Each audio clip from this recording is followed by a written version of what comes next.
Basically কী হয় যে এই সোরিয়াসিস সমস্যাতে আমাদের যে স্কিন রয়েছে, স্কিন আমাদের সবসময় মানে একটা তো সবথেকে বড় অর্গান রয়েছে আমাদের স্কিন।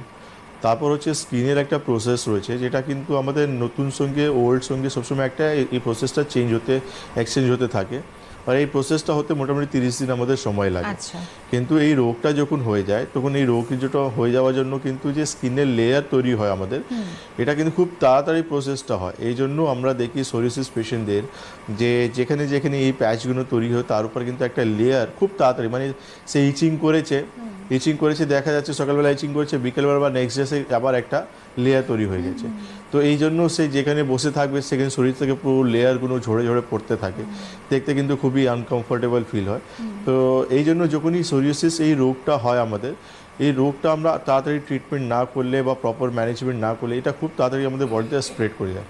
বেসিক্যালি যখন স্টার্ট হয় আমরা দেখি এলবোতে, নিতে, আমাদের ফোল্ডিং পার্টে, এইসব জায়গায় কিন্তু হয়।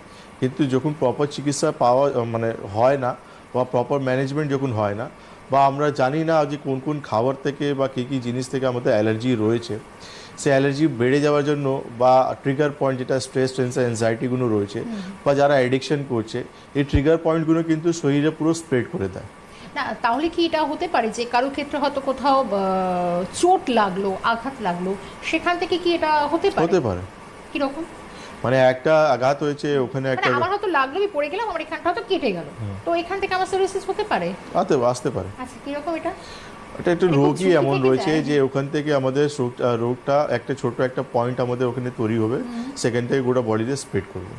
এখান থেকেও সোরিয়াসিস হতে পারে? মানে এটা প্রত্যেকে আমরা হয়তো এরকমভাবে কেয়ারই ভাবিই না যে পড়ে গেছি, ছড়ে গেছে, কেটে গেছে, এটা হয়তো দুদিন পর একটু মাউরি বা খোসা পড়বে, তারপর আবার সেরে যাবে। কিন্তু সেখান থেকে যে সোরিয়াসিস হতে পারে, এটা অনেকের কিন্তু একেবারে ভাবনার বাইরে, বিশেষ করে আমারও ভাবনার বাইরে।